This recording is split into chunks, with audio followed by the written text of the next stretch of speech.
All right, let's talk about a book that completely changed the game for so many people when it comes to money, Robert Kiyosaki's Rich Dad, Poor Dad.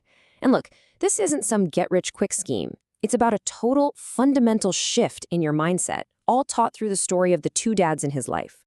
I mean, right out of the gate, you get hit with these two totally opposite ideas. Can you just imagine being a kid hearing this? One dad is basically saying money is bad, and the other is saying, no, not having money is the real problem.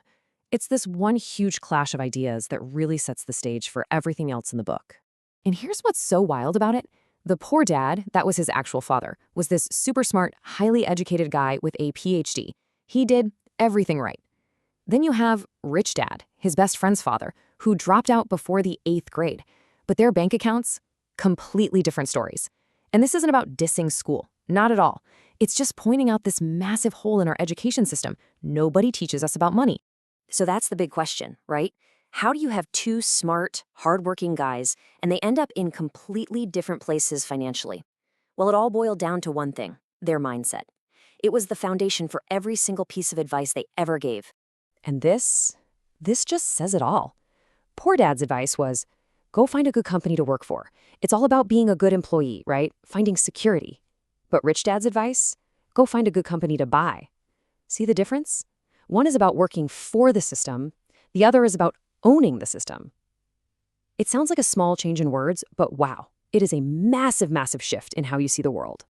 Now, Rich Dad wasn't the type to just give a lecture. He was a learn-by-doing kind of guy. He thought life itself was the best teacher. So when a 9-year-old Robert Kiyosaki asked him how to get rich, his education didn't start in a classroom. Oh no, it started with a pretty crummy job and a lesson that was designed to be super frustrating. So for a whole month, he's dusting cans for a measly 10 cents an hour. And he gets mad. I mean, really mad. He feels totally used, and he's about to quit. But that's exactly what Rich Dad wanted. That frustration, that was the whole point. Rich Dad told him, look, this is how life teaches you. It pushes you around. And when that happens, you've got two choices. You can get mad at your boss and walk away, or you can figure out the lesson life is trying to teach you. And this was the lesson, the big one. That feeling of being angry of working for peanuts? Rich Dad said that's what most people feel their entire lives. He wanted him to understand that the goal isn't just to get a raise. The real goal is to get out of the game of trading your time for money, period. So, how on earth do you do that? Well, Rich Dad called this trap the rat race, and he said it's run by two very powerful emotions. First, there's fear. The fear of not paying your bills. That's what gets you out of bed in the morning, right? It makes you go to a job you might not even like.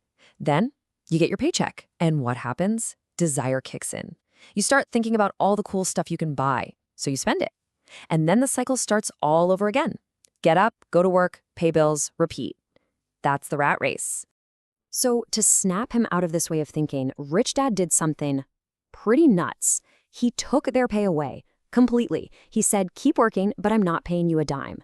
The whole idea was to force their brains to look for other ways to make money, to see the opportunities that were right there in front of them, instead of just waiting for a paycheck. And that mental shift from just earning money to creating it leads us right to the absolute core of the book. Once the boys started thinking outside the box, beyond a simple paycheck, Rich Dad was ready to drop the single biggest secret to building wealth. And here it is. This is probably the most important and honestly the most confused idea in all of personal finance. It seems so simple, but almost all money problems come from getting this one thing wrong. People spend their whole lives buying things they think are assets, but they're actually liabilities.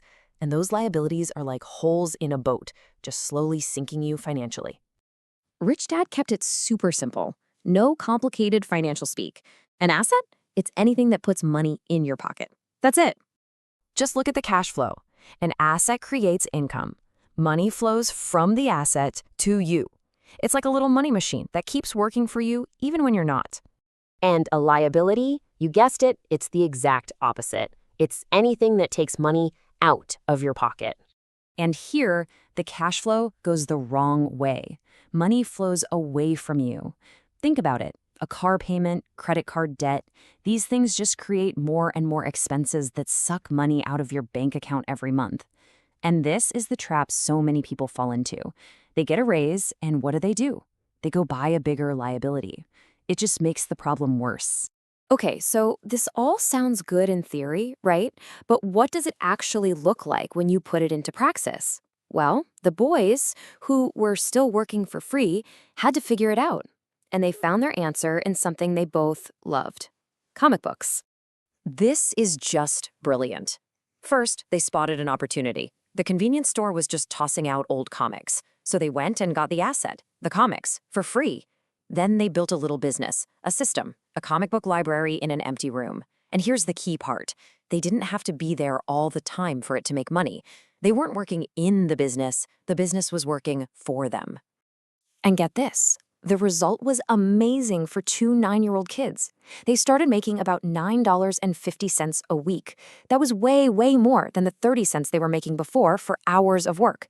They had figured it out. They had built their very first asset that made money for them. So let's bring this all home. Why does this matter to us right now? It really all comes down to one thing: understanding which cash flow pattern you're living. Kiyosaki says these simple little diagrams basically tell the story of your financial life. First up, you've got the cash flow of a poor person. It's really simple. Money comes in from their job, and it goes right back out to pay for rent, food, taxes, all the basic stuff. There's nothing left at the end of the month to buy any assets, so you're just stuck in that paycheck-to-paycheck loop. Okay, now here's the pattern that traps so many of us, the middle class. You make more money, which is great, but instead of buying assets that pay you, you buy liabilities that you have to pay for: a bigger mortgage, a nicer car, more credit card debt. And all those things just add to your monthly expenses. It makes you even more chained to your job. It's the same rat race, just with nicer stuff. The only way out, he says, is to start buying assets, things that will eventually generate enough income to cover all your expenses. That's the key to freedom. So it all comes down to this one last really powerful question for you to think about. The next time you get some extra money, a raise, a bonus, whatever, what's your gut reaction?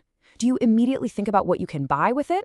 Or do you think about what kind of asset you can acquire that will eventually pay you? Because according to Rich Dad, the answer to that question pretty much decides your entire financial future.